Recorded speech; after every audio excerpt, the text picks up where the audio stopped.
Om Sri Sai Ram. My humble salutations to my beloved Bhagwan, respected elders, and my dear students.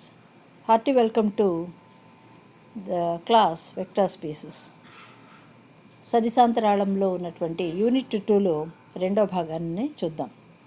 So ఇక్కడ కొన్ని results చెప్తాను. ఎవరికైతే ఇష్టం ఉందో వాళ్ళు ఈ ఆన్సర్లు కూడా చూడవచ్చు. ప్రూఫ్స్ చిన్న చిన్న రిజల్ట్స్ ఇవ్వండి. సదిశాంతరాళం వీను ఎన్ సదిశలున్న సమితి జనితం చేస్తే ఎం గ్రేటర్ దాన్ ఎన్ అయితే ఎం సదిశలు ఉన్న ప్రతి సమితి రుజు అస్వతంత్ర సమితి అవుతుంది.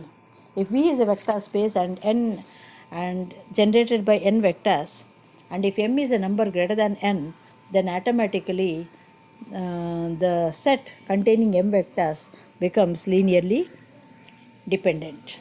Next, another result. V కు ఆల్ఫా 1 ఆల్ఫా 2 ఎట్సెట్రా ఆల్ఫా ఎన్ ఆధారము వీలోని సదిశలు బీటా 1 బీటా 2 ఎట్సెట్రా బీటా ఎన్లు రుజు స్వతంత్ర సదిశలు అయితే m value is less than or equal to n. This is another short answer question. You please go through it. What is V? V is the for a vector space V, alpha 1 alpha 2 etc. alpha n is a basis, and suppose V has vectors beta 1 beta 2 etc. beta m which are linearly independent, then the value of m is going to be less than or equal to n. Next, another short answer question. పరిమిత పరిమాణ సదిశాంతరాళం V of f కు పరిమాణము n, s లోని n సదిశలు V జనితం చేస్తే V కు s ఆధారం అవుతుంది. If V of f is a finite dimension vector space of dimension n and S is a set containing n number of vectors that generate V, then S forms a basis of V. అంటే spanning సెట్లో ఉండేటువంటి మూలకాల సంఖ్య మరియు సదిశాంతరాళం యొక్క పరిమాణము రెండు సమానమైనప్పుడు ఆ సెట్ ఎస్ వి ఆఫ్ ఎఫ్కు ఆధారం అవుతుంది. That is another short answer question. Anyway, results are there. You can please go through it. Okay, now another small question. S is equal to alpha 1 alpha 2 etcetera alpha N సమితి N పరిమాణం గల పరిమిత పరిమాణ సదిశాంతరాళం వి of ఎఫ్కు ఆధారమైతే విలోని ప్రతి మూలకం ఆల్ఫాను alpha equal to a1 alpha 1 plus a2 alpha 2 plus etc. an alpha n a1 a2 etc. an belongs to f ఏకైకంగా రాయవచ్చు. If s is equal to alpha 1 alpha 2 etc. alpha n is a set which forms a basis of an n-dimensional vector space V of f, then every vector in V can be expressed as alpha equal to a1 in a unique way as alpha equal to a1 alpha 1 plus a2 alpha 2 etc. an alpha n, where a1 a2 etc. an belongs to capital F. So ఇది కూడా short answer question. I think you can easily follow this. So ఒకటి ఏకైకంగా రాయవచ్చు అని చెప్పాలి. So ఒకటి కాకుండా రెండు రూపాలు ఉన్నాయి అనుకుందాం. అప్పుడు ఆటోమేటిక్గా ఆల్ఫాకు ఒక రూపం a1 alpha 1 plus etc. an alpha n, another description alpha equal to b1 alpha 1 plus b2 alpha 2 etc. bn alpha n అవుతుంది. ఇవి రెండు ఒకటే కనుక a1 alpha 1 plus a2 alpha 2 etc. an alpha n equal to b1 alpha 1 plus b2 alpha 2 plus bn alpha n అవుతుంది. Now bringing that onto the one side, a1 minus b1 times alpha 1 plus a2 minus b2 times alpha 2 plus etc. an minus bn times alpha n equal to 0. Now alphas are linearly independent, therefore all the scalars are 0. That means a1 minus b1 equal to 0, a2 minus b2 equal to 0, similarly an minus bn equal to 0.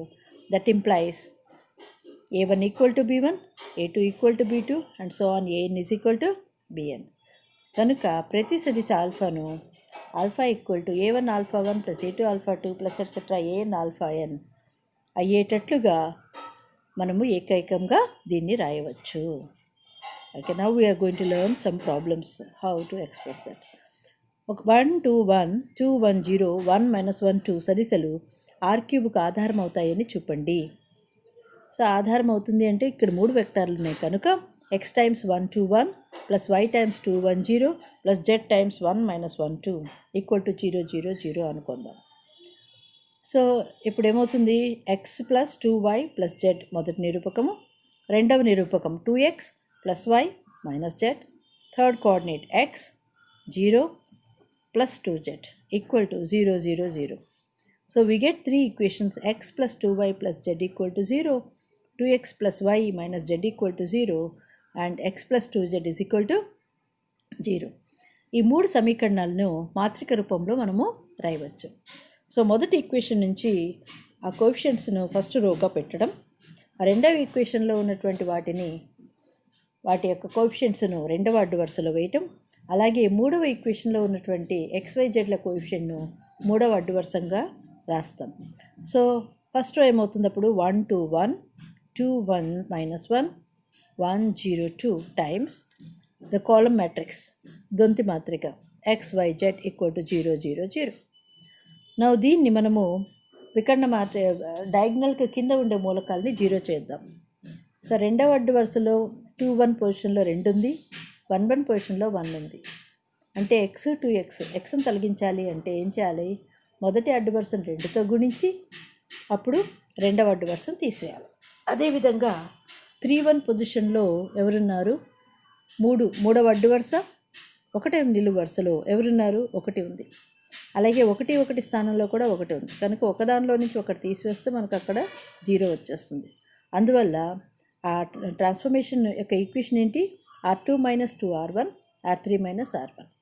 So ఒకదానిలో నుంచి ఒకటి తీసివేస్తే మనకు 1 2 1, అలాగే so 2 - 2 0, and then 1 - 4 - 3 -1 - 2 - 3, అలాగే 0 - 2 1 XYZ equal to 0 0 0. ఇక్కడ 0 mistake, ఇక్కడ 0 ఉండాలండి రెండో అడ్డు వరుస.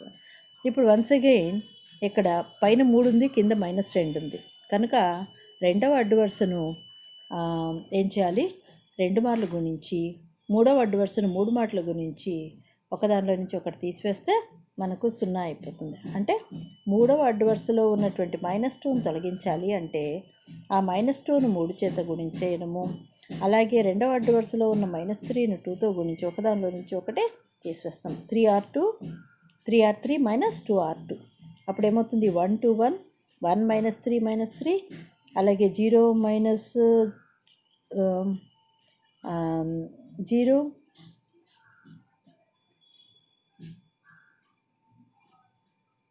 - 0 0. నెక్స్ట్ యాక్చువల్గా అది 0 అవుతుంది. 1 3 -6 అంటే 9 అవుతుంది. 3 -6 + 9 XYZ. సో దీన్ని సింప్లిఫై చేస్తే x + 2y + z equal to 0, -3y - 3z equal to 0, 9z is equal to 0. That means z is equal to 0. z 0 పెడితే y 0 x 0. కాబట్టి ఆల్ ద కోఎఫిషియంట్స్ ఏమైనాయి? 0s అయినాయి. కనుక ఇచ్చినటువంటి set is a linearly independent. And further dimension of R³ ఎంత? 3. ఇవి రెండు సమానమైనవి కనుక 1 2 1 2 1 0 1 - 1 2 అవి రెండు సమానమైంది. కనుక ఇచ్చినటువంటి సెట్ R³ ఆధారం అవుతుంది. నెక్స్ట్ దీనిలో ఇంకొక భాగం అక్కడ మనము మిస్ అయినాం, ఇక్కడ చెప్పలేదు. దీంతోపాటు ఆధారం అవుతుందని చెప్పండి. That's all. ఓకే, ఆధారం అని చూపించేసాం. Next another question. 2 1 0 2 1 1 2 2 1 సదిశలు V3కి ఆధారం అవుతుందని చూపి 1 2 1 సదిశను ఆధార సదిశల రుజు సంయోగంగా రాయండి. Show that 2 1 0 2 1 1 2 2 1 forms basis of V3 and further express 1 to 1 as the linear combination of the above vectors. First of all ఆధారం అని చెప్పాలంటే మనకు V3 యొక్క డైమెన్షన్ 3 కాబట్టి V3లో ఇది లీనియర్లీ ఇండిపెండెంట్ అని చూపిస్తే చాలు. ఇచ్చినటువంటి సెట్ ఇండిపెండెంట్ ఎందువల్లంటే 3 వెక్టార్లు ఉన్నాయి కాబట్టి ఈ సెట్ ఇండిపెండెంట్ అని చూపిద్దాం. ఇండిపెండెంట్ చూపించాలా డిపెండెంటా అంటే ఏం చేయాలా? 3 స్కేలర్స్ తీసుకోవాలా. A times first vector plus B times second vector plus C times third vector equal to 0 vector. So 0 0 0. So దీన్ని సింప్లిఫై చేస్తే A times 2 1 0 plus B times 2 1 1 plus C times 2 2 1 equal to 0 0 0. So అప్పుడు ఏమవుతుంది? 2A plus 2B plus 2C comma A plus B plus 2C తర్వాతది 0 B plus C equal to 0 0 0. ఇక్కడ 1 అని పడింది, పొరపాటున print mistake, that is 0. So 2a + 2b + 2c = 0, a + b + 2c = 0, b + c = 0. ఇంతకుముందు మాదిరిని మళ్ళీ మనము ఏబీసీ వాల్యూస్ కనుక్కోవాలి. So ఒకటో ఈక్వేషన్లో నుంచి రెండవ ఈక్వేషన్ని 2 టైమ్స్, మూడవ ఈక్వేషన్ని 2 టైమ్స్ మల్టిప్లై తీసేస్తే మనకు 2a = 0 వస్తుంది. అంటే a = 0. దీని నుంచి నెక్స్ట్ b + 2c = 0 కాబట్టి ఇప్పుడు 4లో నుంచి 3 తీసేసామనుకోండి. 4లో నుంచి 3 తీసివేస్తే b + 2cలో నుంచి b + c తీసేస్తుంది. అంటే c మిగులుతుంది. c = 0. c 0 అయితే b 0, a కూడా 0. కనుక abc 3 0 కాబట్టి సో లీనియర్లీ ఇండిపెండెంట్. కనుక లీనియర్లీ ఇండిపెండెంట్లో 3 ఉన్నాయి. తర్వాత దాని డైమెన్షన్ కూడా 3, అవి రెండు సమానమైనవి. కనుక ఆటోమేటిక్గా ఏమవుతుంది, ఇది బేసిస్ అవుతుంది. నెక్స్ట్ ఫర్దర్ మనకి ఇంకొక పార్ట్ ఉంది. రెండో భాగం ఏంటి, 1, 2, 1ని ఈ ఇచ్చిన సెట్లో ఉన్నటువంటి మూలకాల యొక్క రుజు సంయోగంగా చెప్పాలి. We are going to express 1 to 1 as a linear combination of the elements of S. So 1 to 1 = x times first vector, y times second vector plus z times third vector. So x times 2 1 0 plus y times 2 1 1 plus z times 2 2 1 = 1 2 1. So దీన్ని simplify చేస్తే 2x plus 2y plus 2z, x plus y plus 2z, y plus z = 1 2 1. Again రెండు ట్రయోడ్స్ సమానం అంటే ఏంటి, విడివిడిగా x నిరూపకాలు సమానం, y నిరూపకాలు first coordinates equal, second coordinates equal, third coordinates are also equal. That means 2x plus 2y plus 2z = 1, x plus y plus 2z = 2, and then y plus z is equal to 1. So from 1, if you are going to subtract 3, not directly multiplying with 2, so what is going to happen, we will get only 2x మాత్రమే ఉంటుంది. 2x is equal to ఇదేమవుతుంది, -1 అవుతుంది. So x is equal to -half. Now second equation నుంచి -half plus y plus 2z = 2. So y plus 2z is equal to 5/2. Again ఈ 4లో నుంచి 3 తీసేద్దాం. తీసేస్తే మనకు z మిగులుతుంది. 5/2లో 1 పోతే 3/2. So z is equal to 3/2. So what is y? Y is equal to 5/2 minus 2z. So we get, then simplify చేస్తే y is equal to -half. So 1 to 1 = half, -half into 210 minus half into 211 plus 3/2 into 221 = 121. Okay, same అదే పద్ధతిలో ఇప్పుడు α1 = 111, α2 = -110, α3 = 10 - 1 సదిశలు r³ ఆధారం అవుతుందని చెప్పి 4 5 6ను α1 α2 α3లో రాయండి. So ఇంతకుముందు మాదిరి ఇక్కడ మనకు 3 వెక్టర్స్ ఇచ్చారు కనుక 3 స్కేలార్స్ తీసుకుందాం. x times 1 1 1 plus y times -1 1 0 plus z times 1 0 - 1 = 0 0 0. ఇంతకుముందు మాదిరి దాన్ని సింప్లిఫై చేసుకుంటే first coordinate x minus y plus z, second coordinate x plus y 0 plus third coordinate x plus 0 minus z = 0 0 0. So we get 3 equations: x minus y plus z = 0, x plus y = 0, x minus z = 0. Now again once again using this through by matrix, eliminating x y z, 1 minus 1 1 1 1 0 1 0 1 times x y z is equal to 0 0 0.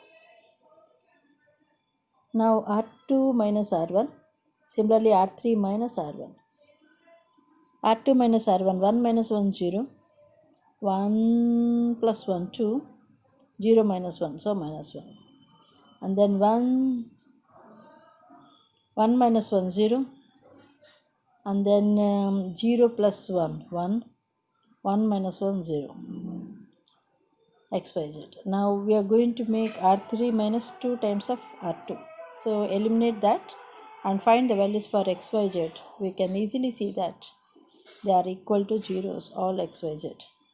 So we can write this. Similarly, now consider how to express this 4, 5, 6, and you can see you can solve xyz using matrices.